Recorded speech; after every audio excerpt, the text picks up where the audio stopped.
Hi. Hi.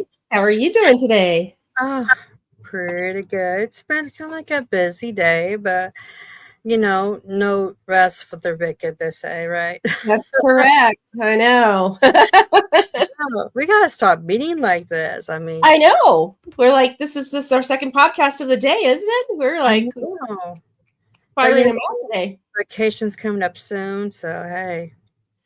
Gotta cram everybody in. Well, we'd be working on vacation too, though. So, life of a podcasters, I guess, right? Exactly, precisely. Who do we have today? Well, we have Karen A. Dahlman, and she is an author, paranormal researcher, and spirit communicator who explores the intersection of consciousness, creativity, and spirit communication. She's a retired licensed professional counselor and a retired board-certified and registered art therapist. That's really interesting.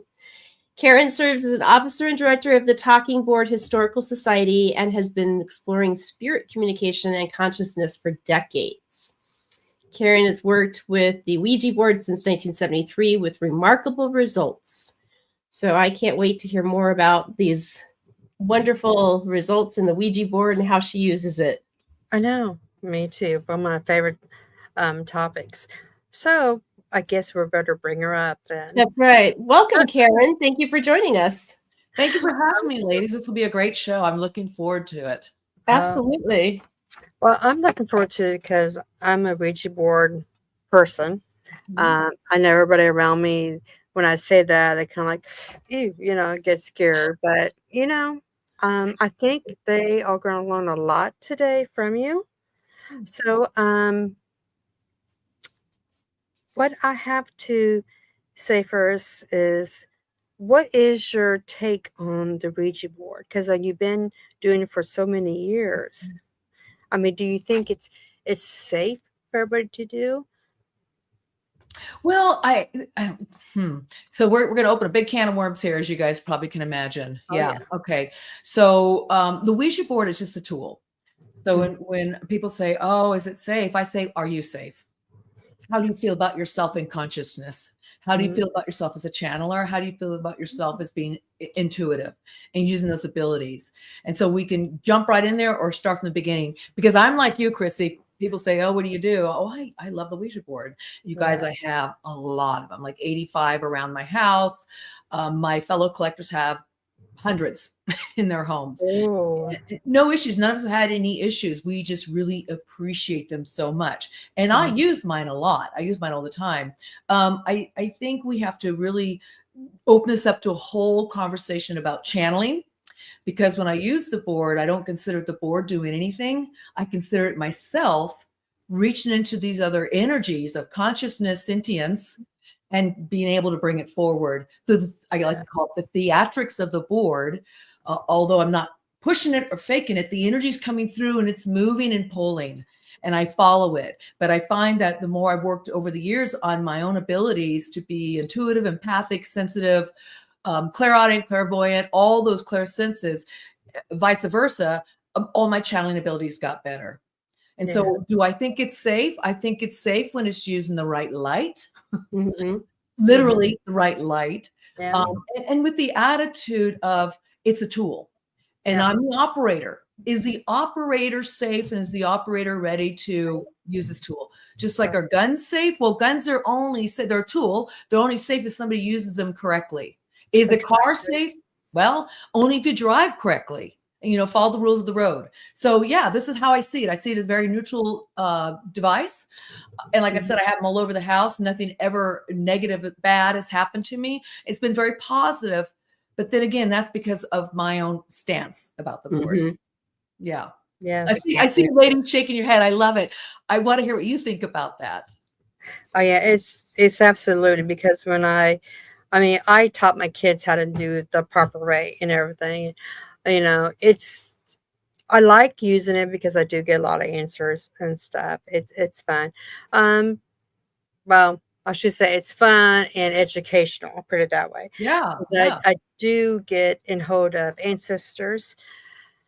That is my favorite.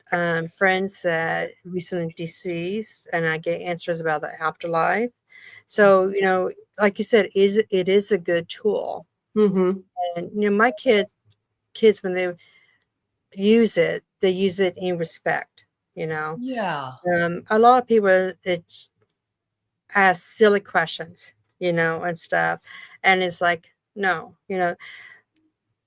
to me, well, especially my son, he's like, because he does a lot more than I do now, and he always tells his friends that don't disrespect my board.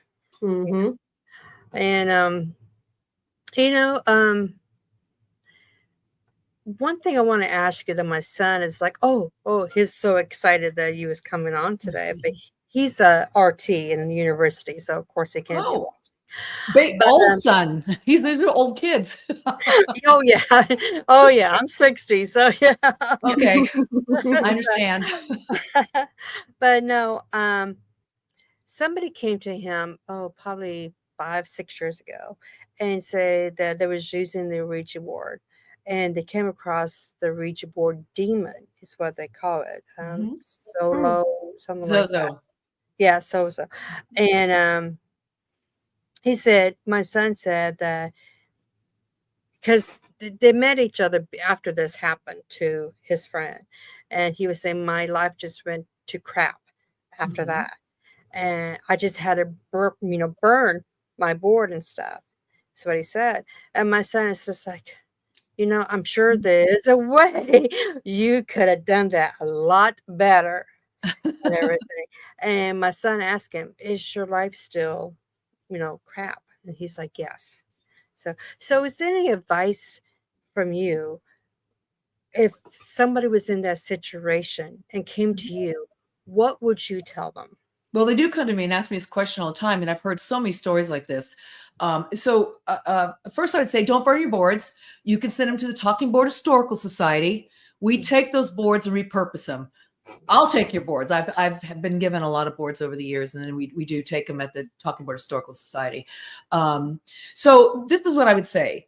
Gosh, I've heard this story so many times.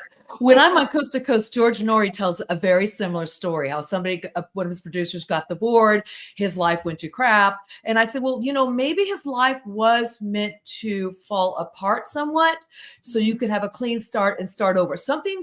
We give too much power to this inanimate object instead of giving it to ourselves.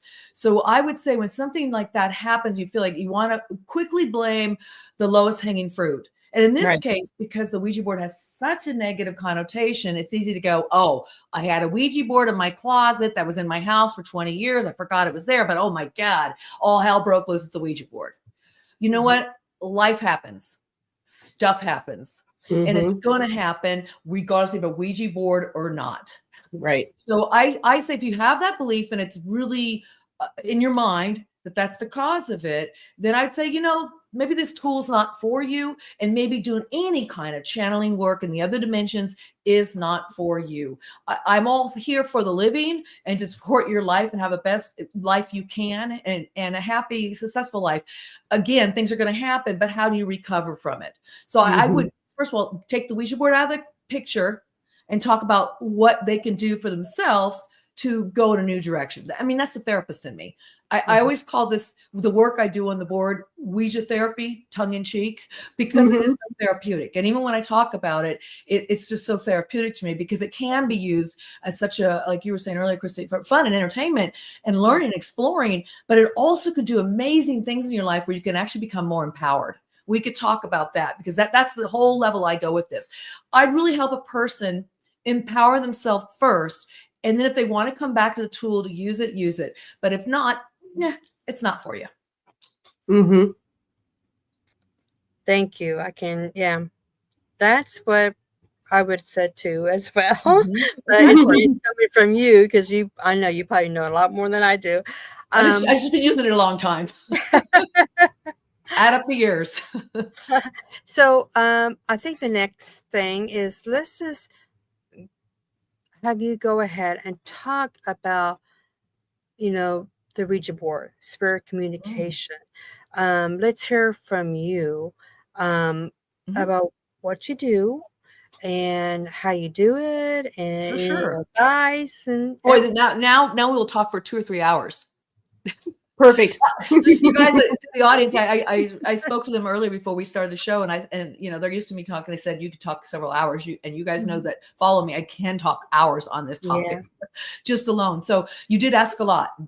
Let's start here. I would love to talk a little bit about the history of it, if I may. It is a tool that came out of the United States. About 1886 is when we first saw it appear on the market, and it was patented then as a witch board. It was not a Ouija board. Some other group was making it as a witch board, and we Hmm. know about this because we have the old magazines, the old articles, the old newsprint that talked about this idea of this concept of this board, talking board, working and spreading its way through spiritualist camps in Ohio. And then we also know a company on the East Coast sent one to one of the presidents, President Grover Cleveland, as a wedding gift. And he wrote back and said, I really appreciate your ingenuity to this item, but I hardly think I will foresee and foretell the future of the country, the history of our country with this tool. But thank you. So we do know he received it, and that was in 1886. Now, it wasn't until 1890 when some businessmen and one woman named Miss Helen Peters, and she became really prominent to us, the Talking Board Historical Society, because she was really lost in history until more recently. Hmm. In the last maybe 15 years, 20 years, we didn't know much about her. She was actually one of the founding members of the Ouija board. So, and it is pronounced Ouija phonetically, because back in the day when they sold the planchette in the box, the board with the box, it actually said, pronounce it Ouija. They gave the phonetic spelling. Oh, But interesting. because, yeah, it's interesting. So, but because we all say Ouija now, you'll hear me say more Ouija than Ouija. You can say it. It's become popular in vernacular. Popular was just the way we speak now, so it's fine to say both ways. So this group of businessmen and one woman got together and saw this wave of making money, and they created their own contraption. And I have a few behind me right here, and this one right here, this, if you can see it behind me, this one, the red one, it actually was more white. The varnish and stuff had changed the color of it, and it's from 1892. I have a couple that are from 1892. The oldest one that as a Ouija is in 1890, and that's when they actually patented and trademarked it and received it in 1891. So this one's pretty old. I have two that are old like that. Wow.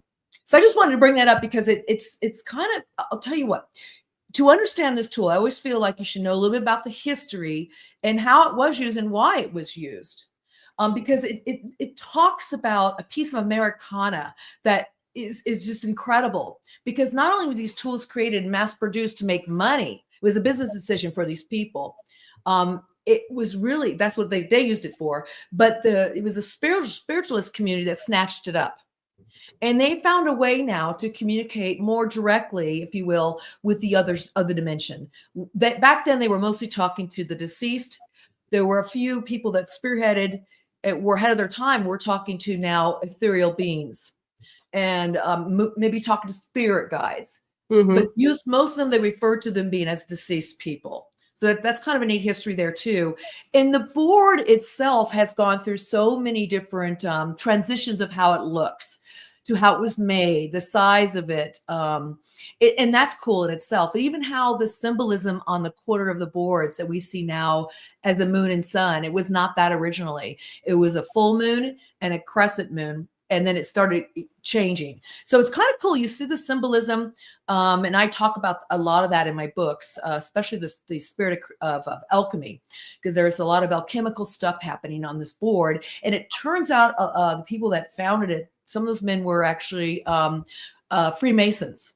So you can see some of the symbolism pop up. So that's one of the reasons why I like it, and I got really attracted to it. But the reason why I first started using it, though, was I had some friends when I was 8 years old who lived down the street from me. And they said, we've got this great new game to play. They come over to our house, and I'm thinking, okay, let's go play Candyland, pick up sticks, those kind of fun games back in the day. We're talking, 73. And they go under their bed and they pull out a Ouija board, not unlike this one sitting here behind me. That's a circa 72. So it would have looked like that board. And I remember it being smaller like that one. They pull it out and they said, I go, what do you do with this thing? They go, it moves. I go, you're pushing it. Come on. You're pushing it. They go, no, we're not. And see, and here's me, Miss Queen Ouija now. Back then I was like, what? This thing's dumb. It doesn't work. They're like, they were doing it. It's moving. It's spelling out words. I said, well, let me try. Stuck my fingers on the planchette, the little indicator that moves around the board. And one of the sisters, there's two sisters, sat there with me. And it started spelling out right away for me. It worked really well. And I was like, well, this is kind of fun. It's entertaining. We asked it questions, getting messages and answers about little silly things. We're just young girls. But then they said, let us show who we like to talk to. And I thought, oh, okay, a ghost or something. Woo, spooky. They said, oh, yeah, it is. And they started talking to this, whatever it was, being. And it started talking to him like it was a little girl our age. So one sister was 10 and my friend was 8, like my age. And I said, who is this? And they said, oh, that's our dead sister. I said, wait, slow down here. You have a dead sister. And I never knew that. And this story has replicated itself for me 2 other times in my life, which is really weird. Wow. Yeah, that's in my books. It's really weird. So anyway, I said, you have a dead sister. And the older one, who was 10, said, I had a twin who died shortly after birth. Oh. I said, well, how does this work? She's a baby. And she said, she's growing up on the other side. She's 10 also. And that is what hooked me. Not the fact they were talking to dead people, because I had seen dead, I had visitations, just buoyantly. I could see them and hear them. Wasn't through a board. Okay. So I already was starting to do this stuff on my own. I run home to my parents and I said, it's true. It's true. The dead lives on. They have their own life in the afterlife. I'm learning this in Catholicism. I'm a practicing Catholic at the time. My whole family was, My parents said, well, why are you telling us this today? I said, because I used the Ouija board. And they're like, oh, yeah, wink, wink, like that works. I go, oh, my gosh, it works. And if you don't believe me, I'm asking Santa Claus to give me one for Christmas. And guess what? Lo and behold, Santa gave me this board right here. Oh, awesome. So I had to tell that little history and my history of it, where it got started, to really start getting into more of the conversation about it, because there's so much I could say. Mm-hmm. But I just, maybe we can start there. Absolutely. That's awesome. I knew you'd appreciate that. It's a fun story. It's just, you can't make this stuff up. Exactly. Yeah, I know. Always the skeptic of like, oh yeah, you're moving it, you're doing it. Yeah. I was the biggest skeptic when I first started. It was shocking to me, but yeah. Because on the back of the box, it said, preferably sit male, female across from each other. And I was like, okay, I've got 3 brothers here. Let me enlist a brother. So when I got my board, I said, you're going to sit here and do it with me. And he's like, okay. So he and I started using it at first together. And then I shortly after that learned some of my girlfriends could use it. But most of them were silly and didn't want to ask real questions. And I was always serious about it. I was like, this is like a respectful tool. I don't know why I said that. I just felt it. And this is 73. The Exorcist came out on December 26th, 73. I got the board on December 25th, 73. The Exorcist movie. The book was already out a few years earlier. So I'm like, I'm hearing negative stuff already about this tool. But for me, it was like, no, this is my lifeline to another dimension. And I treated it that way. And so I told my friends if they didn't want to be serious about it, I mean, that's fine. We could play light as a feather, stiff as a board. Do you guys remember that game? Yeah, Oh, yeah. totally. Yeah. Yeah. So people, their parents would say, you could go to Karen's house and do a slumber party, but you can't use the Ouija board. And I'm thinking, that's stupid. We're going to do something else then. That's just as spooky. Right. You know? Exactly. Right? Yeah. That's hilarious. Sounds like my house when my kids was having slumber parties. Their friends always says, well, if you go to their house, don't do anything bitchy, okay? Oh, I bet. Oh. It's so funny how those connotations and stereotypes are just everywhere. And that has a lot to do with okay, first of all, Hollywood, yes. But before that, there was always negative words written up about the Ouija board, even in the late 1800s, early 1900s. You can find articles on this. I do presentations on this when I travel around and speak. And some of the articles I pulled up had to do with people blaming murdering people, murdering their husband or murdering people because the Ouija board told them to. So people have always found an excuse, a scapegoat through the board. We were talking about earlier, a scapegoat to why somebody's life fell apart, but also why they committed mayhem and horrific stuff. So there's always been that connotation. And so you do get that with the Hollywood. And Hollywood, in my mind, did a really great job with that, to run with something so prevalent, number one, in people's homes or in their lives for generations back, and then taking it in Hollywood and spinning it a little more. And I think it's, people say, do you like that? I go, yeah, I freaking love it. I think it's a good scare is great. But I know the real story for myself and how this tool really can be used. So I take it tongue in cheek, and it's funny. And it's a good scare, but I see how it can so much be used beyond that. Oh, yeah. Well, question, Chrissy, when you were talking about your son's friend, and he was saying the Ouija board demon. Yeah. I've never heard of that before. And you had a name for it. And you said, what is it? So people call it Zozo. So Darren Evans, who's a friend of mine, he created a movie called the Zozo movie. You can watch it on, I think it's on Netflix or something. I can't remember exactly where it is. Look it up. And so he also talked about, I met him at one of the conferences, I think it's been 11 years ago at least, where he talked about Zozo. He and Rosemary Allen Guiley, who's also one of my friends, well, she's now deceased, they wrote a book together called Zozo. And there's a part I'm in there. They asked my opinion about it. So I don't believe Zozo is a real energy on its own, but it's a constellated energy, like an archetype. So, for example, Michael Jackson, who was the boy that never grew up, he actually had a place called Neverland. So it's that kind of concept where you can constellate an archetype. Michael Jackson constellated the archetype, Puer Eternal, it's called, the eternal boy. He kind of became that. And I think there's energies out there. There's energies out there we can constellate and draw to us with anything we do. It's not just with sitting in the dark with a candle doing a seance or doing a Ouija board. It could be just the way our own energies are. We bring stuff to us. So I think in my mind, I wrote that, and that's what I wrote for their part in the book when they talked about me in there. It's a constellation of an energy. I'm not saying energies don't exist. You got all kinds of energies out there. So that's what people say, be aware what you're doing. But you could just have a chip on your shoulder one day, you get out of bed and everything goes wrong for you because you're attracting that energy to you. Right. I'm not to say to blame somebody. We all have those days, but we can also, again, empower ourselves to not have that. And so I think if anybody gets that, and let me talk a little bit further about that. I'm going to show you something with the board in a second.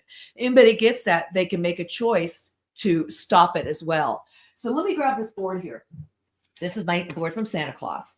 Now, something happens when you use this tool. When you first start using it, you get the plant shut out. And what happens is usually you'll start using it, and your body getting used to calibrating to use this tool, it will go back and forth across the board. And if you notice, you got consonant here, you got a vowel here, you got consonants here. So it tends to go, and here's 2 vowels here. So it tends to go mo, mo, ma, ma, za, za, zo, zo, that kind of stuff. It'll start doing that in the beginning, only because it goes back and forth. And I can't tell how many people have told me it does that for them. When I started, it did that too. Mine now just goes, I go right to the guides. We can talk about that in a moment if you like. But so that's a phenomenon. And Darren Evans called it the rainbow effect, because it's making this horseshoe rainbow effect.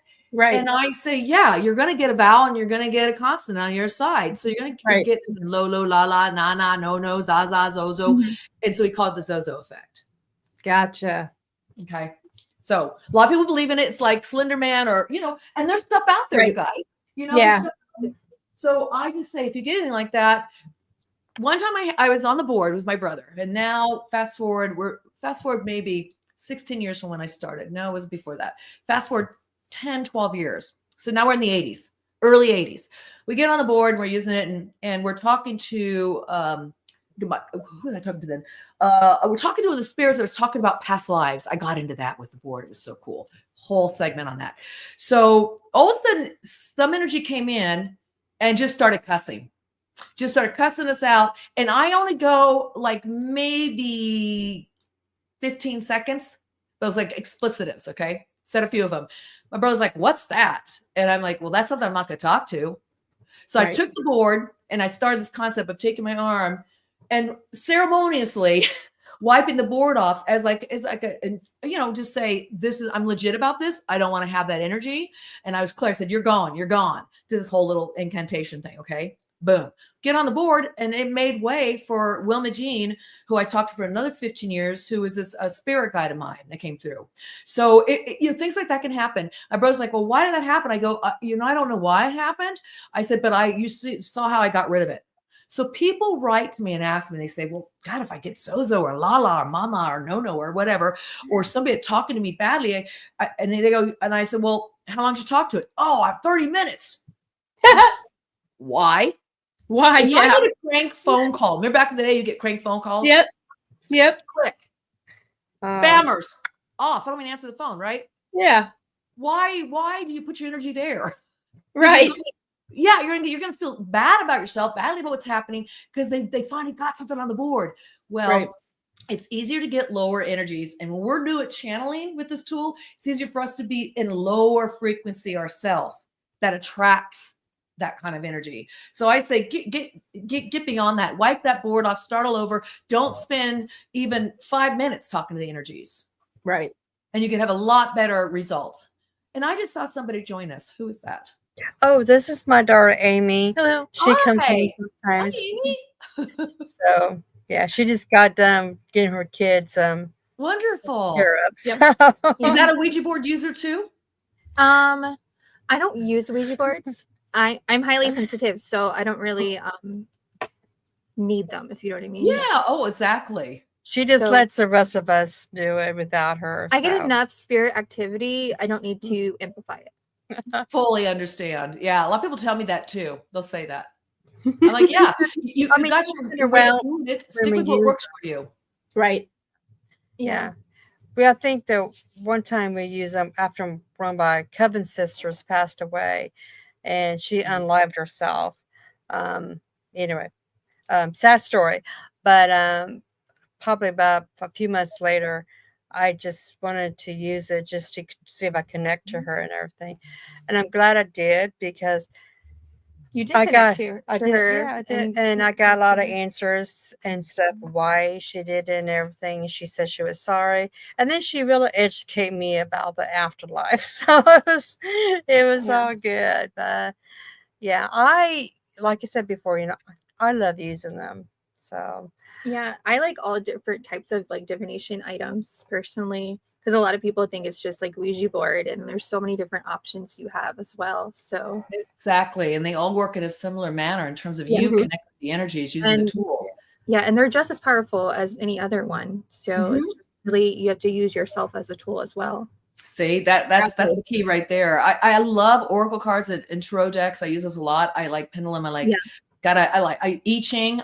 You name it, I like it. But my all-time favorite, you guys, is the Ouija board. It's just been with me through my whole life. And I also work off the board. I do readings for people, and I don't even use the board. I used to do readings on the board. Now it's so much faster. I just do it directly. I just channel directly now too when I'm doing readings. But the board for me is just, it's a comfortable place to be. It's almost like still having my training wheels on my bike or something. One time my spirit guide said, when are you going to get rid of that crutch? I go, what crutch? They go, the Ouija board crutch. And they meant it tongue in cheek. They said, it's like you're hobbling around with this cane when you're so much better off the board, which is true. And so I got off the board, and I've been doing my readings off the board ever since. That's been quite a few years now. But the board is just, I love that tool. And I love, like I talked about earlier, the beautiful artwork to it and the shifts and changes that's why I have so many boards, because they're all different. Yeah. Oh, here's a fun fact I didn't share with you earlier. I think you guys will all the audience will like this. So what constitutes a Ouija board? Can you call every board a Ouija board? Not really. No. Now, why is that, Chrissy? Why do you say that? I say that because I've seen so many boards in different shapes and forms. Like I have some friends that are shaman, so they use something that's like it, but it's a bit different. So, it's still the same thing, but they call it a different name because they use it differently. So, well, okay. So you're hitting on something really important here. True. Here's another piece. Here's the fun fact here. So Ouija is a patent and trademark name. Only those who get to use that name, who are registered to use it, and now Hasbro has it, but they register to other people to use it, can use that name. But all boards are talking boards or spirit boards, because that's the umbrella. And as you mentioned, they're in all different shapes and sizes. And I actually collect talking boards too, not just Ouija boards. I prefer the Ouija boards over all of them, but I have a lot of talking boards and homemade boards, which is just spirit boards or talking boards. Yeah. So yeah, it's kind of neat to know. So if you're ever playing some kind of game where you have to have the answer, like Trivial Pursuit. Yeah. And I don't think that question's in there, but I'd put that question in there myself. Yeah, exactly. I think I think it was John from the Witch Board Museum that we interviewed. Oh, I know John. John's part of the Historical Society. Salem. I think he told us that fact too. Yeah, we're colleagues. Yeah, I guess he did. Yeah. We're going to see him again. When we go to Salem, we're going to stop in September. Well, be sure Karen Dahlman, he knows me. We talk all the time. But tell him that you had me. You need to have him on your show, by the way. Well, where do you have? Oh, you have? Okay, good. Yeah. I didn't know that. Okay. Yeah. Oh, yeah. Good. We had him on last year. He's really sweet. Oh yeah, he is just he knows the history like no other. And he has two museums now in Baltimore. He has one in Baltimore too. I think wow. Yeah, the one in Salem, that's the one I've been to as well. And I love that. But the one in Baltimore he has now. And he does this full time, the Ouija board stuff. Yeah. I was just in Salem. Yeah, that's such a fun place to go. I love some. You guys know we have the world's largest Ouija board there in Salem Common. Okay, that was TBHS, Talking Board Historical Society, put that together. I go there, I think twice a year. I go to Salem. Oh, you do? Oh, lucky you. Awesome. In the spring and the fall. Yeah. Well, you guys must be located on the East Coast then. Is that correct? No, I'm in the Midwest. Well, that's close enough. I'm way over here in Arizona, guys. Yeah, I'm in the Midwest. Well, next time when we go to Salem, we're dragging Minnie and Rat along with us. Yeah. And cool. Oh, good. All the places. I'm gonna show her all the locations and like my favorite food places. Oh, I have like a person that knows Salem like the back of her hand, so she's gonna show me around. It's a bucket list item, so I can't wait. Oh yeah, I've been there enough. I stayed at the Hawthorne last time I was there. It was really that's the haunted one. I had an old lady in my room, and I felt that energy, so I sent Medium Red a video of the room. I wanted to see if she felt the same energy as I did, because she's more confident in her abilities than I am. And she was, so it was cool. That is really cool. You know, Spirit is non-local, so you can definitely be at another place. And I've done this many times on the Ouija board. Yeah, and you know this, Red. Yeah. You can tap into them. Same as you're doing readings, you're tapping into the energies that are elsewhere, right? So that's what's a fun experiment to work with. I love that. I mean, that's like primarily like, when I do readings, there are very few in person anymore. I mean, it's like mine are not in person at all. Yeah. So, I mean, it's like even through Zoom, or even like what, like Amy was saying, she's all the way across country and I'm in Arizona and she's in, she's in Salem. And so, yeah, it just comes to me like that. It's just, Same. Okay, this is what I'm getting. I'm getting this. Da-na-na-na-na-na. Yeah. Yeah, it's amazing. And that's because spirit's non-local, and that's how the Ouija board works too. And I call it my great cosmic phone. If I dial up the correct frequency, I can reach into any frequency. Now, this gets into like angelic kingdom, all kinds of different levels of energies, ethereal beings, spirit guides, extraterrestrials. It goes on and on. So I write books about those conversations and connections I made. And one of my books, 2 books ago, was called When Cats Had Wings. In that book, I channeled my cat. There's When Cats Had Wings. My cat, Jack, who was very much alive. And he finished the book when he was in transition. So I do animal communications with the board. On and off the board. I'm better on the board with the animal communications. And so he channeled this story to me through the board and off the board through dreams and stuff, just petting him. And then I put it to poetic prose, but he gave me the whole story. And in the book, he is the person, he's the narrator in the book. It's a super cute story. It's for the young at heart, not just kids. I love that. When my childhood pet died, she did a visit with me when I was pregnant, because I lost her when I was pregnant. And I was super emotional about it because I had her pretty much my whole life. And then she came to me and I had closure that way. But I thought it was like beautiful. And I think a lot of people just don't think of that. But I seen her, she was just like on my couch. And I'm like, I love it. I love it. Yeah, they are there with us. And even Jack has spoken to me not too long ago. I think it was maybe about 6 months ago. He said, hey, my book's doing really well. His book is selling really well. Yeah. Because the book's doing really well. I knew I could help a lot of people in the afterlife. I go, yeah, you are. It's a great story. Right.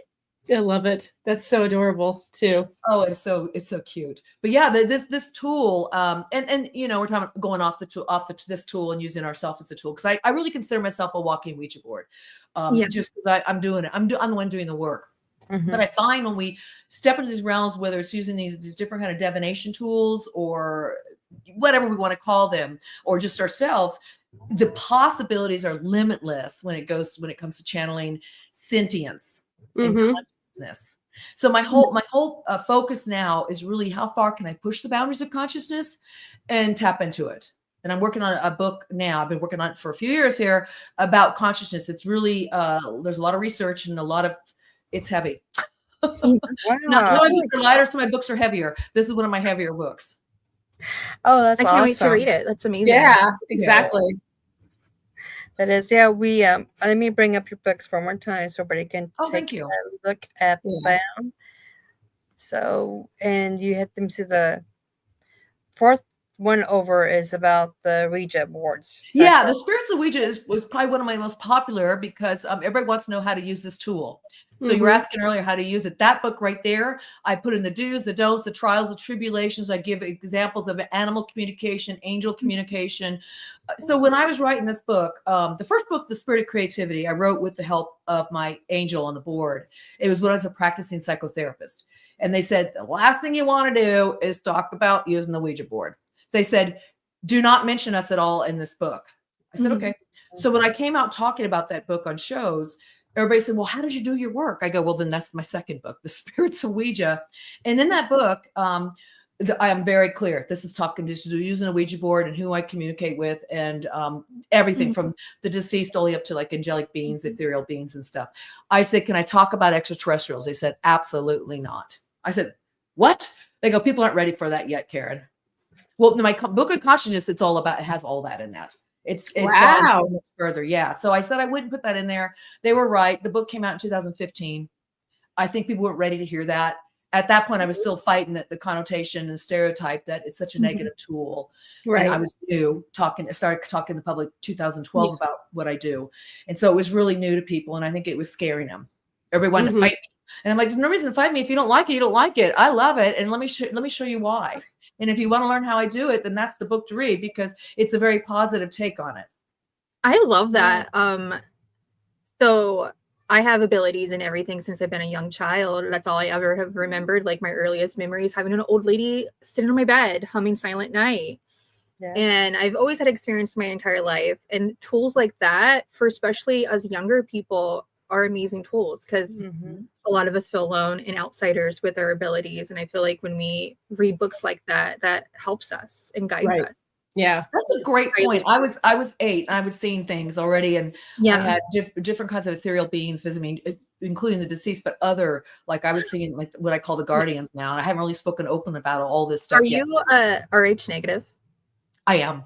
I am too. I figured that. And guess what, you guys? Everybody in my family, except for me, is RH positive.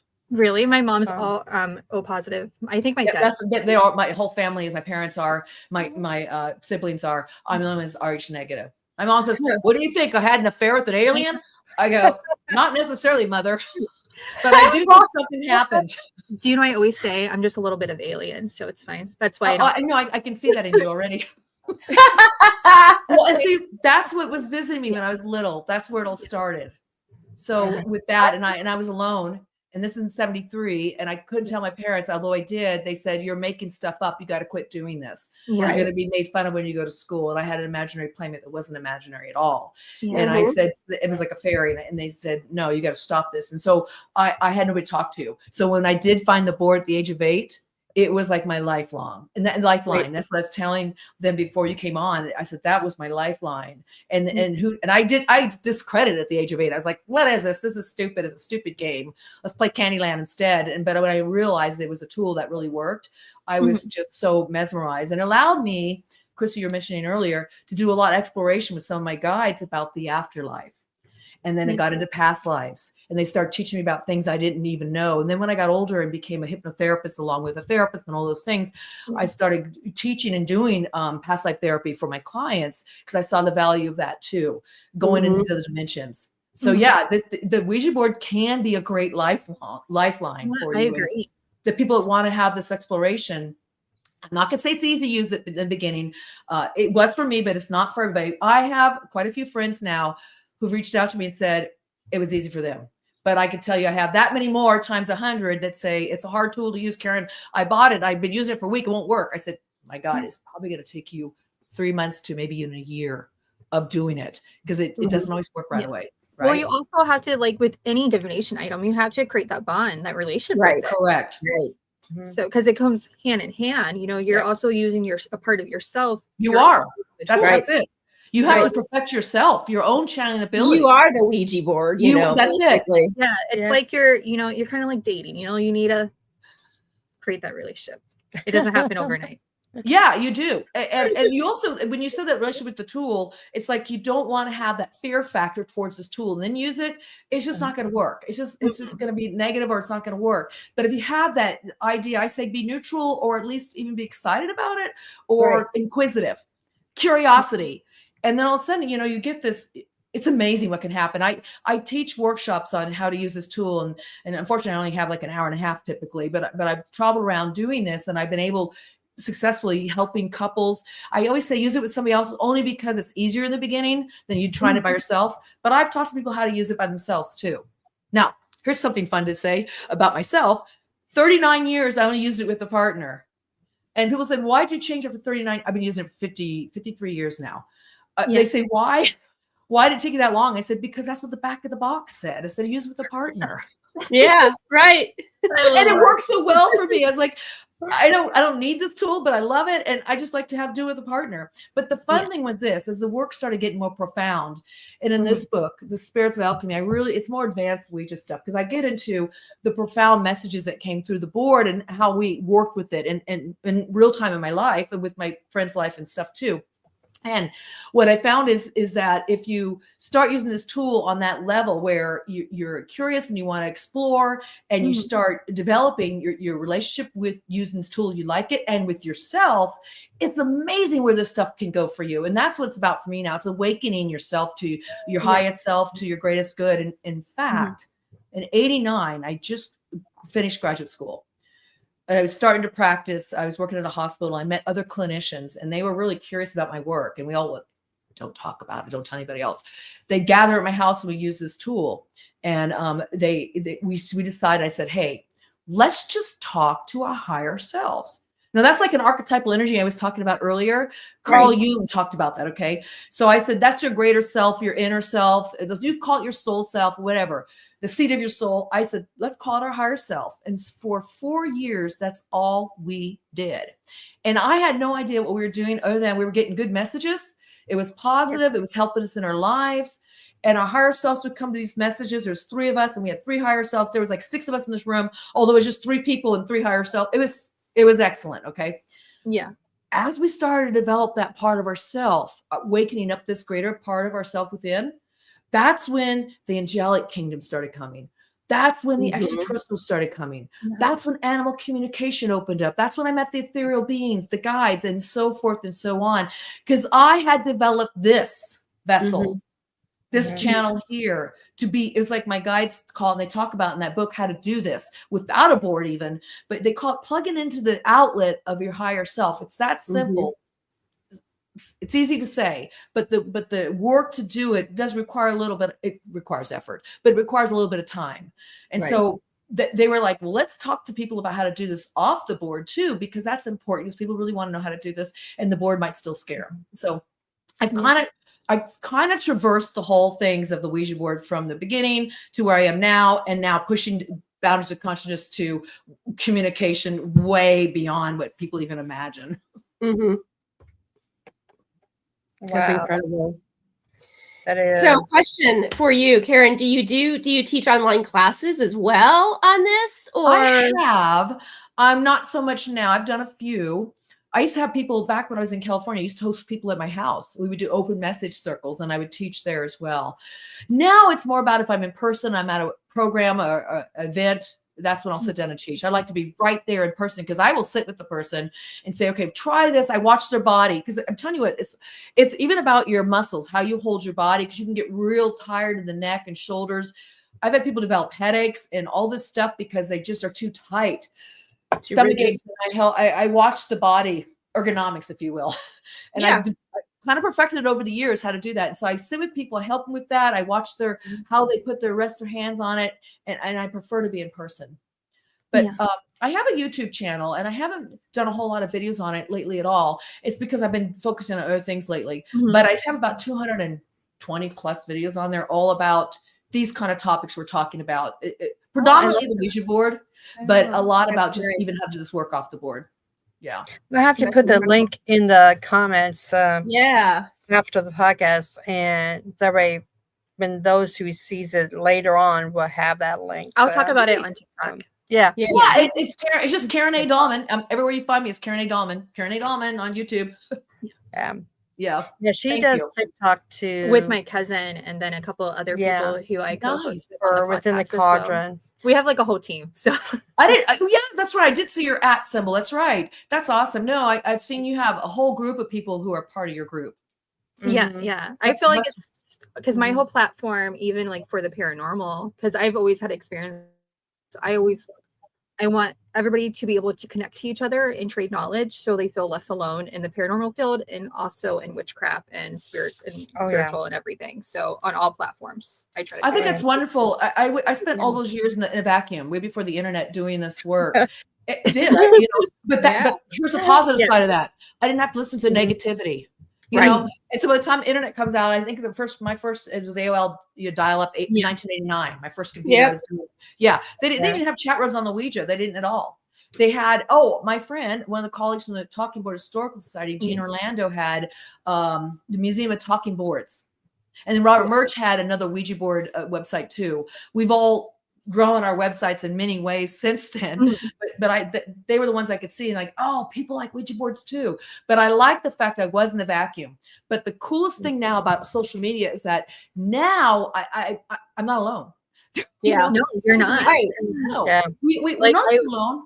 And you could be with people around the world, which, you said, how do I know Barry John and Jacqueline Dixon, all that, from the UK. When I travel there, they met who I am. And I went over there, travel, we talk, and we still hang out, which is so beautiful. I love social media, internet for that. So we can all share our stories and work together. Because what's happening is we are really opening up our third eye in incredible ways, right?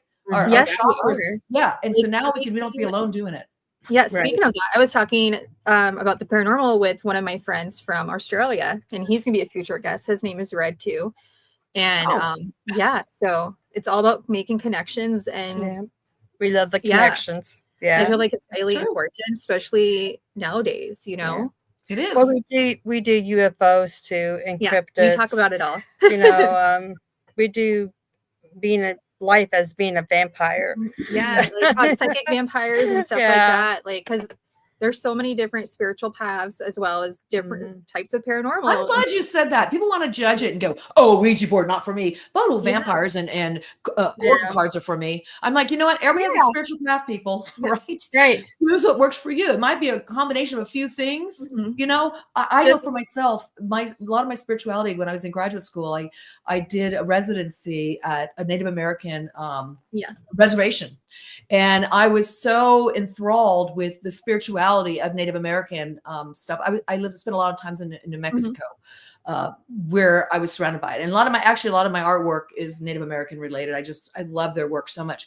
But I got into the spirituality of it, learning from the tribe, being invited to their special feast days and stuff. And so my path at one point was actually going down that road with them, learning their stuff. And then I incorporate back with some of my Catholicism stuff with the saints and stuff of that nature. And then we find ourselves going down these different roads, and it's okay. It's okay to pick and choose and make your own path. I know people go, well, I'm this kind of Wiccan. Well, that's fine. That's your path. But I might pull in some witchcraft myself a little here and there, because that's kind of how I am. I pull from different paths and really like resonates with me, because I feel like life is so short, and it's not my place to judge you or anyone, you know, because I wouldn't want that personally. So I don't either. Yeah. What would you say to those who will ask you, how do I protect myself when I do the board? Like, how would you start using it, and use it like in a way that feels comfortable? And you feel like you protect it. There's no, that's important. It's going to protect you. That's a wonderful question. A great way to talk about this, because as we get into how to use it more, this is perfect. I was hoping we'd segue into that way, because you've got, we talked about it earlier, you really got to feel comfortable with yourself. I tell people, they go, well, I've got this ritual I use and it works really well when I do psychic readings. Use it. Use whatever you have in place. And so for me, I did a lot of Native American spirituality with the tobacco. I would even smoke tobacco. There was smoke the four corners, what I learned from some tribesmen. There's things I would use when I started developing myself with this tool. I've been using this tool. I wasn't smoking when I was 73. Okay. When I was in my 20s and stuff, I was then starting to experiment with some of this stuff, because that's when I was working with the tribe, the reservations people. Yeah. And they showed me these things to use. And I always like crystals, and I bring them in. So there's so many rituals you can use. Now I do talk about 13 steps to preparing in this book, The Spirits of Ouija. And it turned out I didn't try to make it 13. That's just how it came to be. And I'm like, that's a freaking kick-ass number. We love 13, right? It is. So it became 13 steps and things to do to prepare yourself for a session. Yeah. And one of my biggest thing I'll say, well, there's actually, let me highlight 3 big things. One is check your baggage at the door. Don't bring it to the session, which allows you to step into a really new space. It's like all about creating the ambiance to step into where you can receive these kind of messages and put yourself in that space to receive them. Yeah. And then number 2 is, I always say, I like to do some kind of breathing circuitry exercise. I talk about it on my YouTube channel. It's in the book. I talk about a little incantation to say. I give it to you verbatim of what the guides taught me. And that just also helps solidify being in that space. It's me getting into that space and taking my team, meaning the spirits I work with, or the partner I'm working with, or the circle I'm with, into that space. Yeah. The third thing is I'm so respectful. It's like, I say, thank you, please. I appreciate you being here today. And when I'm done, I say the same thing too. Thank you for making this connection, allow me, because it's such a strong connection. And these beings are my friends. I mean, after all these years of working with them, they're my friends who come through every time. And those 3 things are important. I will say this, they're important. Anything in life we do, put ourselves in the right space. Don't take your crap into other people's circle, and always be gracious and appreciate gratitude. Show that. And that's really 85% of using this tool, getting in those spaces.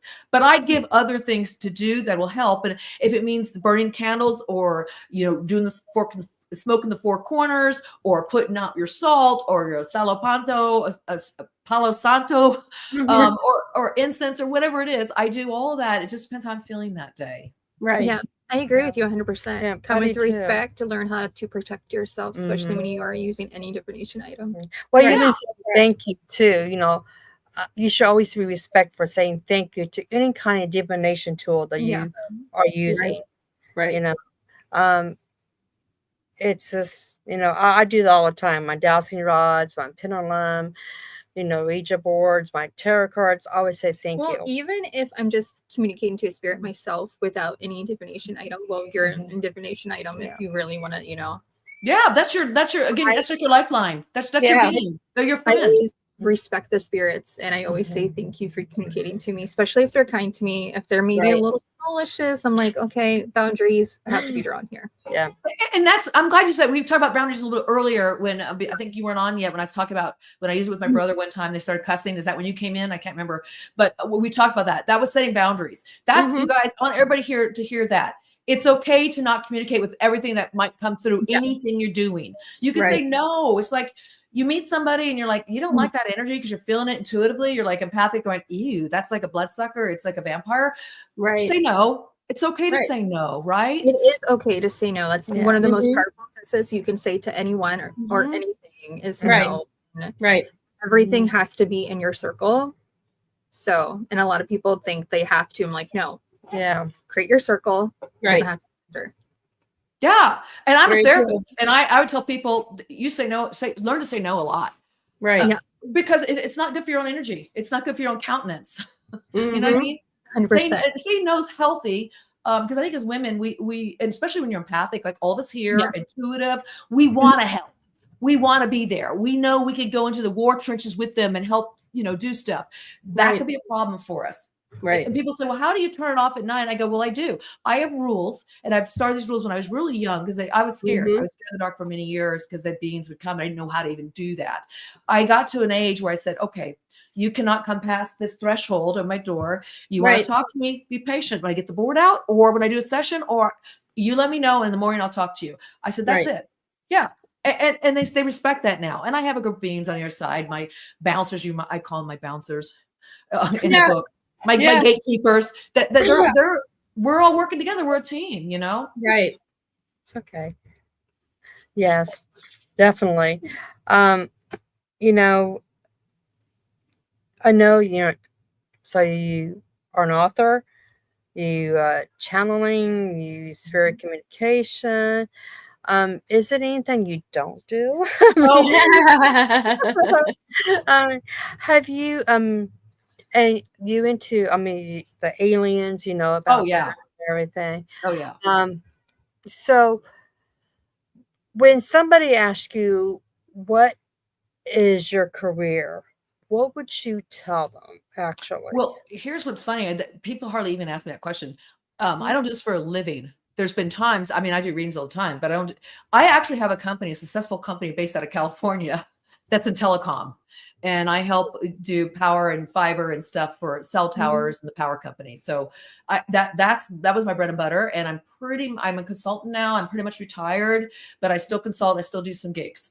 And I love that work. It's very left brain or right brain. This is more left brain creative, but this is more, the other stuff's right brain. I love technology. And so I use my computer all the time when I write my books, all that stuff. I love technology. So that's what I'm known for in California.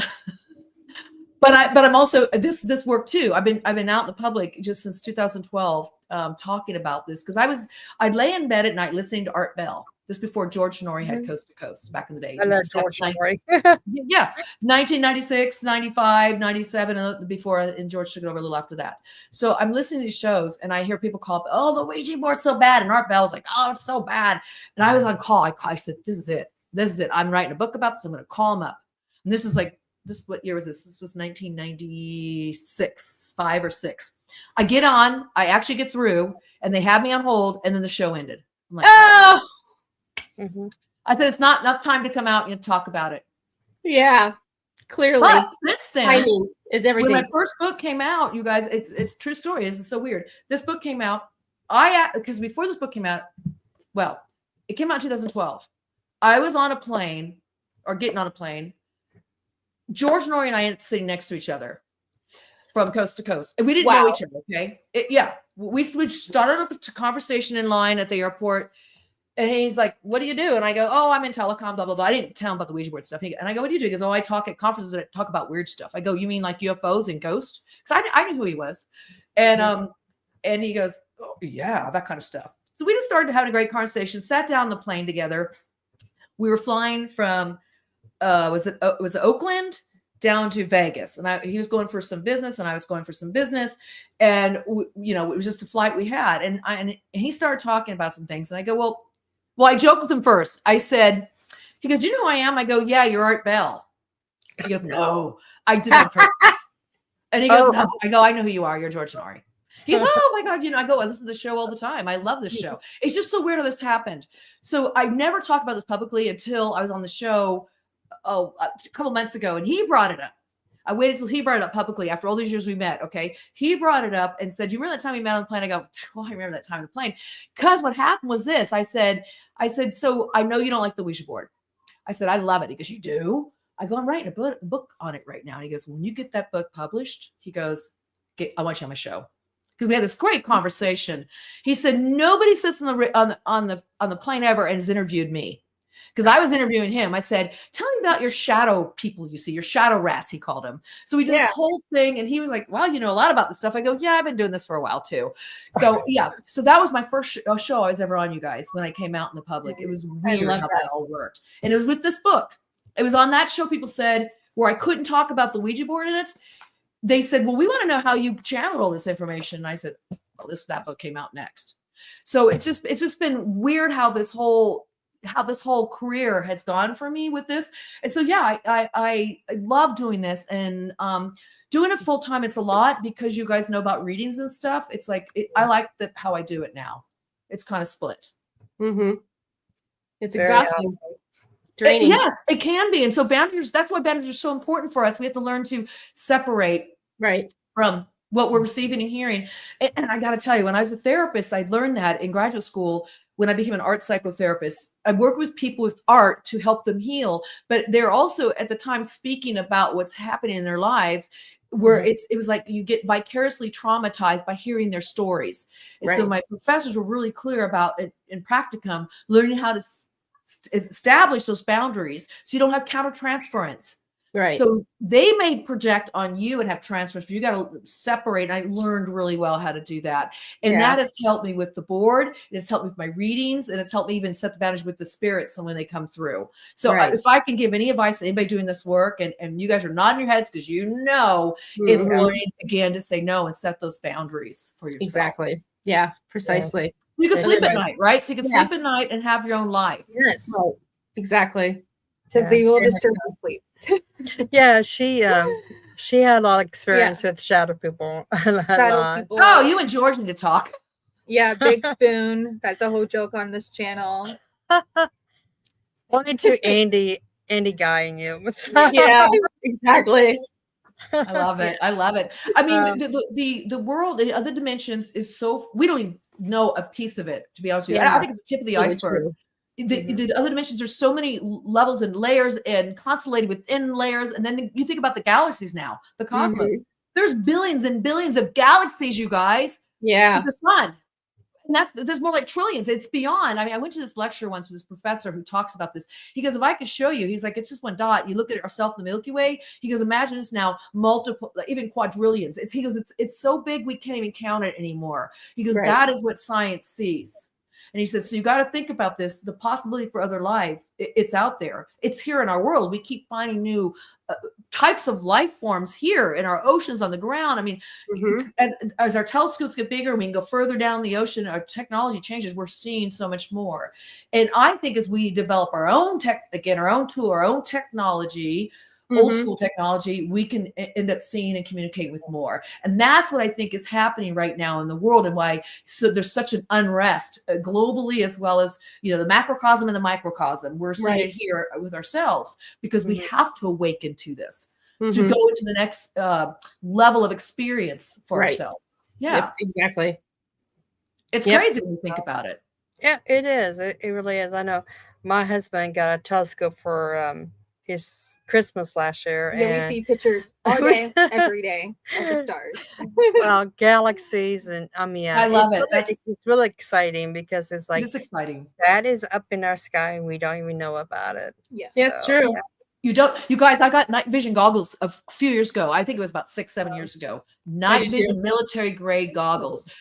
Ooh. I go outside and the stuff I can see at night, I've seen giant orbs that just interact with me that I can't see with the naked eye. I've seen the spaceships. I think it's a lot of our own technology, TR-3Bs. I've seen those. There's some weird stuff, right? And like you're talking about telescope, it's crazy. It is crazy. And we're just beginning to see it because the technology is developing more and more to see it. Right. Exactly. I have a question because you work with beings. Do you, because I know personally, I've had a feeling of something like I knew the time it was going to come visit me. You had that feeling as well. Well, here, let's talk about this. You brought up something really great, and I really love talking about this, but it's rare I'll talk about it. When I feel a new being coming in, there's a certain feeling. I'm curious if you have the same feeling. There's this feeling I get, and I have this not too long ago before a new being came in. I might be in bed in an altered state, or just laying, or I could be awake too. It's usually when I'm relaxed, though. I feel the swirling movement, and I know when it's coming in. When I was a kid, that energy would come in, it would swirl in, get right up against me, and all I can call it is like a whirlpool, a swirl in space and time. And my body goes, okay, your choice is, are you afraid or are you going to accept it? And I was a kid, it scared the crap out of me. Now when I'm older, I turn to it, and it's like a split second, okay?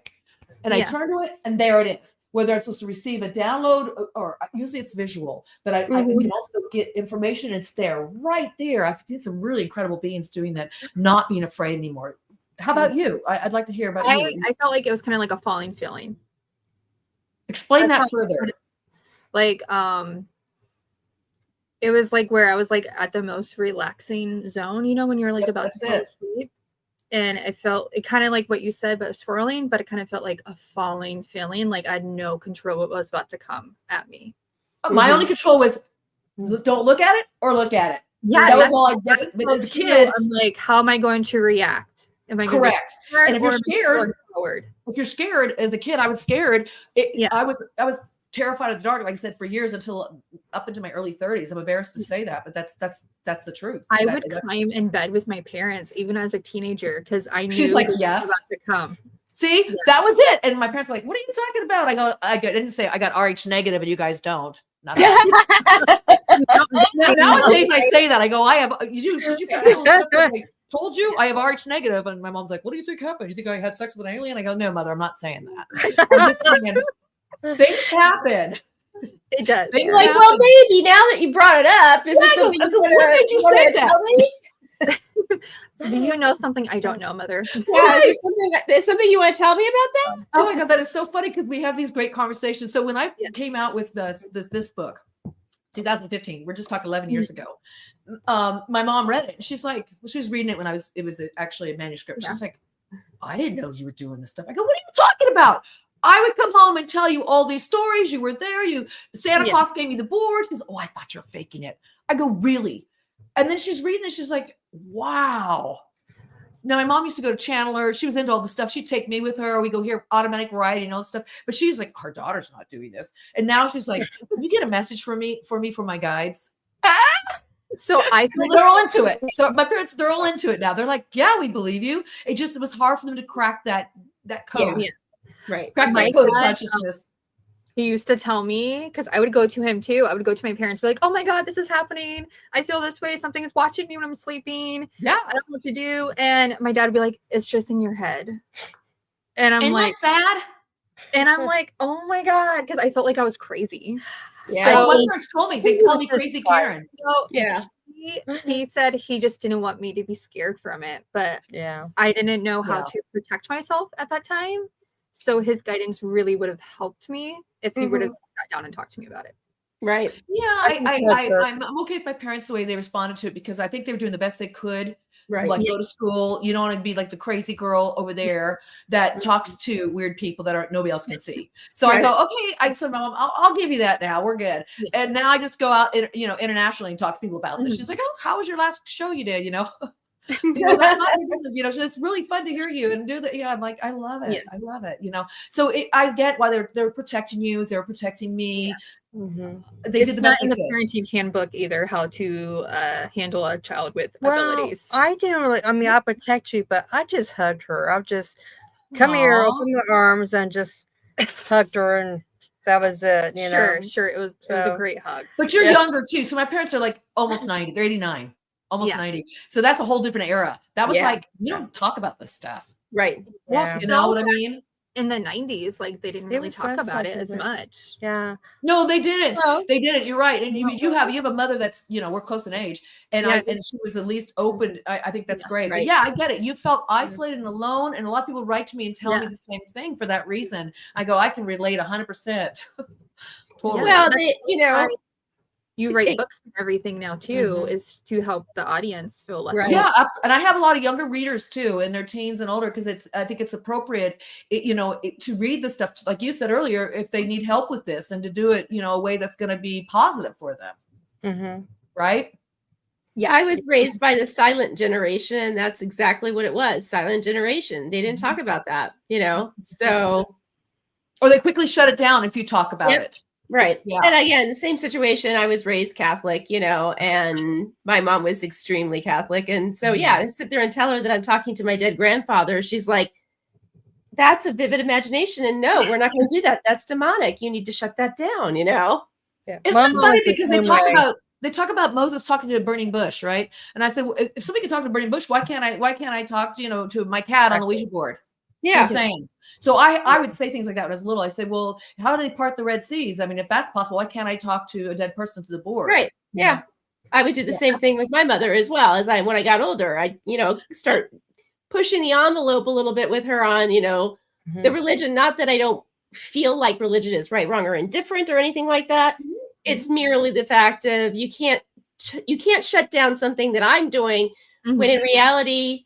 And she was a born again Catholic, born again Christian. So if you're familiar with all that stuff, the laying of hands on people and being drunk in what do they call it? Drunk in the spirit. Yeah, drunk in the spirit. Thank you, Chrissy. Yeah. So again, and it's like Jesus, God, the Holy Ghost. I mean, it's like you can't really tell me one thing when you're really kind of doing the other over here, and it's basically the same. It goes back to what we said earlier about there's many paths that we all choose to take. I mean, Exactly. It's like every path leads to the top of the mountain. It's just how you're going to get there. Exactly. I always tell people everything's connected. Yeah. Everything is connected. Right. Exactly. I'm just waiting for the time where the ETs would come and just mingle with us. They are mingling with us. They are. I was just going to say that they're amongst us already. She wants it more outright, where everybody recognizes it. Yeah. Yeah. I think they're afraid. I think a lot of them don't want to bring that fear to us. Right. They fear that they're afraid they're going to make us afraid. So I tell everybody that they are here. They're with us now. You just don't know it.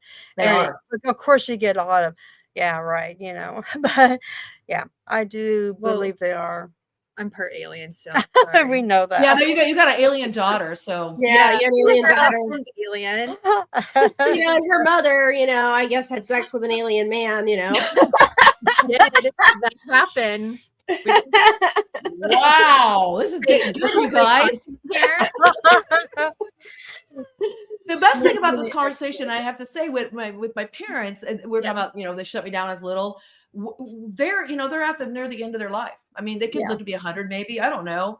They've outlived their parents, and they're 89 now. And we talk about death. We talk about the afterlife now. Before we didn't talk about that openly, and I always have been, and now we do. Maybe not some. Actually, they sat down to the Ouija board with me. They have done that with me, which that wasn't something they would do maybe 20 years ago. Now they would, and then we have a pact. If whoever dies first, and I mean, I can go tomorrow too. You never know. I'm going to get a Ouija board, or they would. But if they go first, they said they would talk to me on the Ouija board, and let's see what happens. Yeah. Now, I've had pacts of other friends of mine who have transitioned, and they have come back when we made that pact and spoke to me through the Ouija board. So, but awesome. I like this, allows us to more safely, comfortably have a conversation about death that our technologically advanced culture has gotten away from since the Industrial Revolution.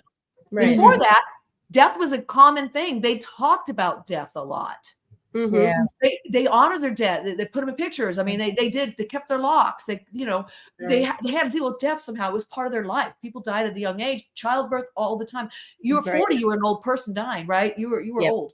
So now we're so technologically advanced too with our healthcare system. It's like we don't necessarily talk about death so healthily anymore. Yeah. We're almost trying to avoid it. So having this conversation right now really allows the audience too to be maybe a little more open about talking about this. Exactly. Also talking about this stuff with social media and we're talking about extraterrestrials and aliens and angels and all that stuff too. But that just takes you to other dimensions, which death is another dimension, another threshold. And we're still alive, very much alive there. But to have these conversations. Everybody's so scared of death, but I feel like death is just as important as being born, We all celebrate birth, but nobody celebrates death. You know what I mean? And it's because they feel so much grief about it. And I get it. The person's gone. But if you really, this conversation right now leads to enjoy your moment with those people you love. Right. Enjoy doesn't it? Because you don't know what you have left. You don't know when the last time you're going to talk to them. It always makes me happy and more joy. So I've made sure with my parents that we have a lot of quality time. When we traverse the gamut of information and conversations, including death. I want to know that I've had as much joy with them as I can. And I think that's a healthy thing to do. So everybody out there, if you're thinking about your death and you're afraid of it, have those conversations with the ones you love. What does that mean to you? How much you care about them? If you are scared of it, there's a death midwife, there's death doulas, there's people you can talk to about grief and how to handle it and the next step in your, death is the next step. So any day, we go. We cannot fight it off or like anything. I could go before her. Tomorrow's not promised. Today is not promised. And that's why today is a present. Yes, it is. Yes, it's a gift because it is the present. I love it because it's the present. Have you guys had a death doula on your show? So one of my good friends is a death doula. So she's just going through some she's going through some stuff right now, but hopefully in the future she'll be on as a guest. That'd be great for you guys for sure. Yeah, I mean the Ouija board talks on all this, but to circle back to the Ouija board, I want to say you don't just have to talk to dead things on the board. I want to make sure everybody understands that. When I started doing animal communication, my cat was very much alive. My first cat named Hermes is the one that came to me. He was not dead. He was sitting right there in a chair and wanted to talk to me. So it's a cute story. So I'm sitting there using the Ouija board, a board partner, and this is 1996, January 26, 1996. So I'm using the tool and I'm talking to my angel, Mary Angel is her name. And she still comes through this day, but other beings come through more than she does. Anyway, so she goes, there's somebody wants to talk to you. And I said, all right. I talked to all the ghosts and spirits and stuff. She goes, oh, no, this is so different than that. I said, well, okay, bring him in. She's like, okay. The planchette slowed down and went a different direction. And it spelled out, Hermes cat, I love you. And my cat named Hermie, big fat orange cat, sit right there in a chair, very much alive, would sit in this chair when I use the Ouija board. Just love to be around the energy. Most cats, I have a cat right here, right next to me. Loves to be when I talk about this stuff because they love the energy. The animals do. It's not just cats, but dogs. All these animals do. So I said, what? You mean my cat's not going meow, meow, or it goes meow, meow, and you interpret it? And she said, absolutely not. She said, we feel the energy. This is how you do animal readings. Now, I had never read an animal before. I've always got insights like, I didn't necessarily know what I believed about animal communication back then. Okay. So this is like, what is that? Is that 30 years ago? Yeah, that was 30 years ago. Okay. Yeah. And I'm like, she goes, this is real. And he wanted to let you know that he loves you and just want to make sure. And we help him, meaning she and the other beings, will help interpret that information just like I would when I read an animal. I'm helping interpret, right? Okay. And I was like, the implications for that are so huge. That day, that changed me. I mean, I've been changed many times through the board. That made me go, well, let me talk to my other cat. I know the cat there. Mhm. And then Bill William, his name was, started talking to me all the time. And then every cat I've had since then, 1, 2, 3, 4 more cats since then, they all talk to me through the Ouija board. And then, of course, Jack wrote a book. So it just goes on and on. It's just amazing. But the Ouija board can be used, as I mentioned earlier, to talk to your higher self. Yeah. And if that's all you want to do, you don't want to go beyond that, why not? You're going to bring out the best part of yourself that's empowered. And bring that part into your life. Give yourself great wisdom and guidance that's already within you. How you talked about animals and the dog instantly had to climb into my lap. Oh, babies. Hi, baby. Yeah, I call it the Snow White effect. I was doing a show once. I was doing a live Ouija board session with my partner. This might have been 10 years ago. And I had two cats. It was Jack and Panzer. Jack's the one who wrote the book, and his half brother Panzer is a solid black cat. They're both now in transit. They're transitioned into the other life form. I was doing the session, and this guy asked a question. We would just do these open questions, and we don't know what they're going to ask. And this guy was asking about a book he was writing about some historical figure, and it was really cool. And he's like, what do the guides think about that? So the guides were coming in, and all of a sudden the planchet changed and goes, hey, tell them I'm an author too. I'm writing a book. And the host goes, well, who's this? I go, who is this? It's spelled Jack. Jack, right then on the video, Jack had walked through. This is crazy. When Jack's book came out, I had to put this on it's on my YouTube channel that showed the segment when Jack walked through, interrupted the session, and said, tell them I'm an author.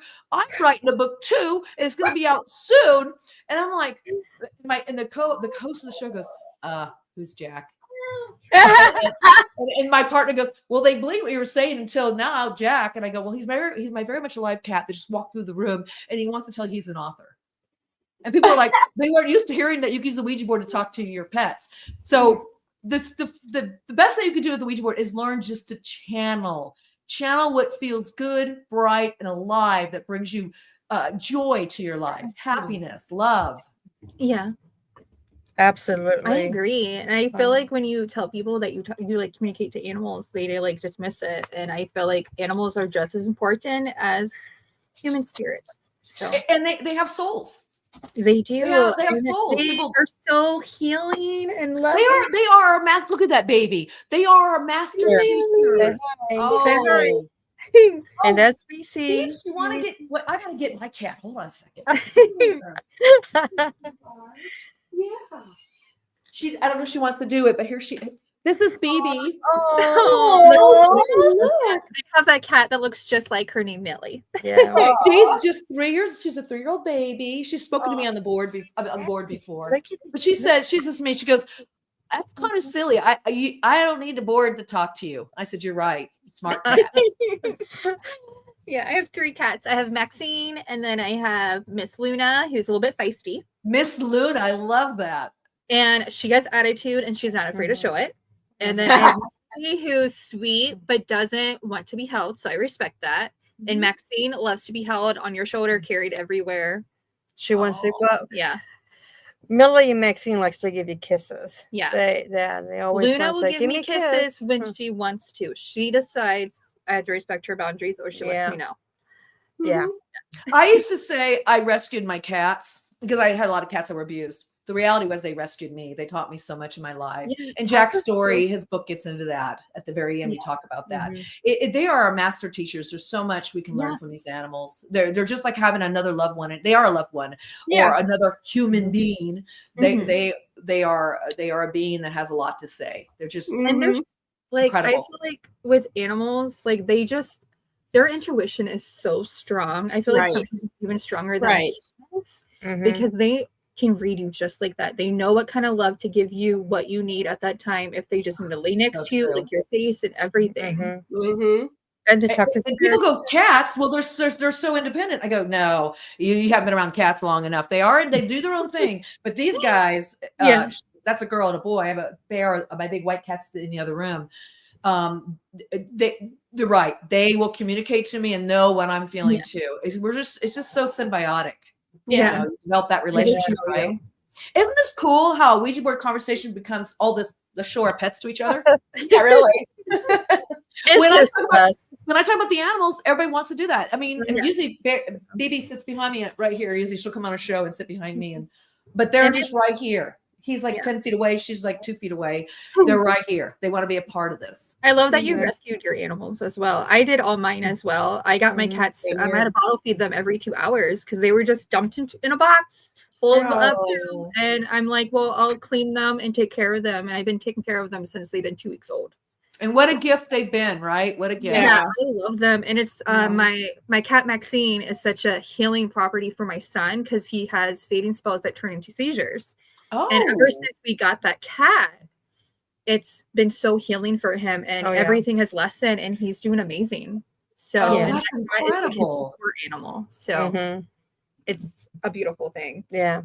Well, they're starting. I saw this. The police out here are starting to use cats. They're training them to sniff out some things, like like dogs do, like drugs or bombs, or they're starting to train them and starting to employ them. And I thought that's really amazing. Yeah, that is amazing. They say cats are so easy to train. And I've learned if you do what they do best, they are easy. I have cats that like to play fetch because they taught me they like to play fetch. So then I embellish it. I play with that a little bit more, They have certain traits they can do. And so like she can talk. There's a few things she does. She'll talk a lot. And I just know that. So now I can talk to her and she'll talk right back. It's just adorable. Yeah. Yeah. And Maxine communicates to my son, and my son and her are so in sync with each other. I love it. Yeah. When we have storms, because we have tornadoes a lot in the Midwest. That cat has to be in the basement with us. We have to gather all the cats, the 3 cats, the 2 dogs, the kids, and everybody down the basement. Of course, that's your family. Yeah. Exactly. Miss Luna, she just sits up there. She's like, just leave me. Just leave me alone. I'll come down. She doesn't come down? Oh, that's funny. Well, she is the moon. Miss Luna's the moon. Yeah. She's like, I do what I want. Okay. Yeah. Just don't look at me right now. Well, I think she actually does magic to make everything just go to the left or the right of us, I mean, because she just sits there in the window and she goes, you guys okay? You guys okay? Go down the basement. I'll take care of this. Like she, yeah. Oh, wow. She's the patrol master. I had one cat, black cat, Panzer, who was the patrol master. He made sure that place, I've never seen a cat like this. I've had mostly old male cats. BB's my first girl cat. And he has been just incredible. He just cased that house. Anything in the backyard, he'd let me know, like a watchdog. He'd let me know. It was just crazy. They all have their roles, don't they? Yeah, they do. Yeah, you don't own a cat; they own you. Yeah, that's true. Luna. That's true. She owns me. I don't own her. She lets me know for sure every morning. I'm hungry. So I ask you ladies now: are any of you going to use the Ouija board to talk to your animals? I might. Absolutely. Give it a shot. I'm telling you, they come through like 2-year-olds in a way. They'll say they have more communication than that because they get help, but it's like they will blurt anything out. They'll blurt it out. Like I have in this book some of the conversations between 2 of my cats, Jack and Panzer, and you could hear some of the stuff they would say. I wrote it in here because it was just hysterical. And one of them was cussing. One was cussing. I go, "Why do you cuss?" Because I learned it from my mom. I'm like, busted. It was so funny. I had to put it in the book. That's hilarious. Well, as kids do pick up what their parents say. I mean, there are kids. They are our children. So, I mean, that goes without saying that, of course, they're going to repeat what they heard from their parent. I was like, where'd you get that language from? My mom, she's the best. I'm like, yeah. I was like, do I put that in the book? I'm like, heck yeah, I do, because that's honesty. That's what I'm saying. They have it's like talking to a child. They just so honest. Filtered. Yeah, no filter. There you go. It's with least amount of filters. Right. Exactly. They're my little fur babies. Yeah. Well, thank you, Karen.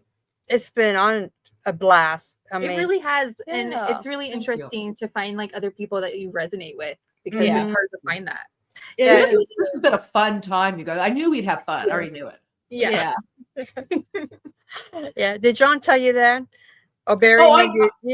Well, he said it. I could tell he enjoyed it, but I'm just saying I already knew from you guys, just from our correspondence, and we got on here together earlier. I got, this is gonna be great.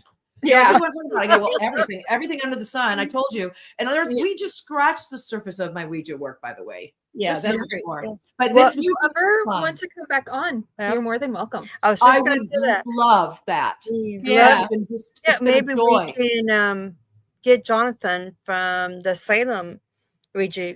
Yeah, that would be Oh, really you know what? And you can Would meet you like a few of us on the talking board? We can get a few more. Yeah. Oh yeah. We can Let's get go group for ladies it. to come on the show. We've done shows before where all of us get together and talk. Oh, that would be wonderful. Yeah, Yeah. excellent. That'd be I exciting. know John would be down for it. I'm sure Rick, our VP, would be down for it. Bob, he has a lot of issues physically. And then probably Calvin Von Crush would probably be cool with that too. Yeah, I would 6 love of that. us. I think we could Yeah. probably get anywhere 3 to 5 probably of us. That would I be can contact fabulous. John tonight and says, "Hey, buddy, we Yeah. got something for you." Yeah, tell him we spoke about it. Yeah. We do this all the time. So Just tell him we volunteered him. okay, yeah, tell him that. We usually do, actually. We so- volunteered you, so you have to be on the show. Yeah, let's just say we already decided we're gonna have the TBHS people on there. That's right. Tell him Karen called it. He'll be cool with that. That's right. Yeah. Karen told us. It's all Karen. It's Well, my fault. actually, Stitz and I, we do this all the time, don't we? Yeah. People come on, they would just all of a sudden think of something else and like, "Hey, come That on would for be really this cool. and that." Yeah. Yeah. That's how we get our ideas for our theme, kind of our themed Oh, that's podcast that great. we do. Kind of like we're doing the UK one on May 20th with UK people. But yeah, so that's how we come up Well, with our little ideas. The TBHS would be fun. I'll tell you why, because we can get really into the history even more so. And we have people that we can talk more about the collection, more about how the things change. We can show boards. We Yeah. have to talk more about spirit communication. There's so many angles we do. We all have a different angle we bring to, that's where we're all directors. We have a different angle for the board. Mine's really about using it and that history of that. So we definitely, we would cover all Yes, 'cause axes. we didn't get into.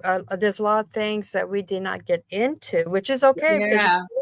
Oh You God, there's so much more. Yeah. So We it would would love also it. be interesting, to kind of like show off how someone would do the board. Like a live demonstration. Yeah, kind of like a live. I think that possibly Rick and his wife might do it. They have a hearse that has a giant Ouija board that pulls out. Oh And my they sit, god! and they sit out and use. cool. Oh, have you seen it before?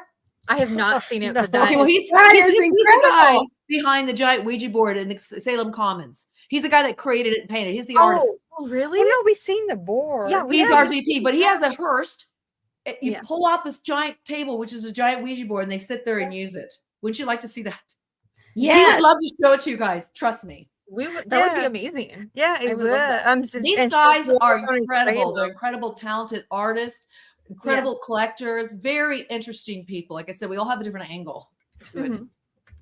I think that would be really cool. It's really Yeah. interesting. Let's have a date. And you should also interview Rick Schreck by himself as well. As you talk about the world's largest Ouija board. I mean, he's an amazing artist, an amazing collector, like I said. Yeah. Oh wow!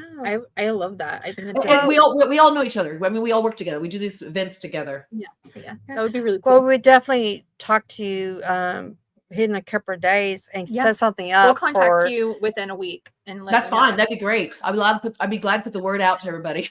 Yeah, thank you so much. That'd I be- signed you guys up for another. No, we do this all the time. It's no big deal. I love it. You know, we love educating the public about Ouija board, the positive aspects to Ouija board, and why we love them. I think that's Yeah. important because everybody's so Yes. scared. Yeah. There's so I much know. fear. And I've never been afraid. I don't understand. I understand people's fears, Yeah. but I didn't understand the fear about the board because I like I said, I've been doing it forever. It's been just fantastic. It's been wonderful. Oh yeah. Yeah.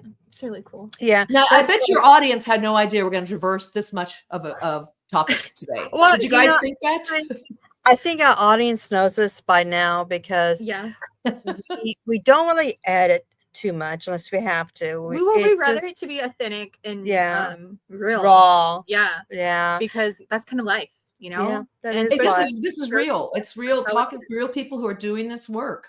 Yeah, Yeah. exactly. That's how it should be. Yeah. You know, And we all make mistakes. We're and not you know, perfect. as RH people, we have to stick Oh. together. Okay. That's right. Hell yeah, girl. But we have to go now, unfortunately. Listen, it's been a great time. Thank Yeah. you. It So has it's been wonderful. Even if I was late to the podcast, I'm so glad I've met you. Yeah. I'm so glad you joined in. I'm like, where are the rest of your people? Yay.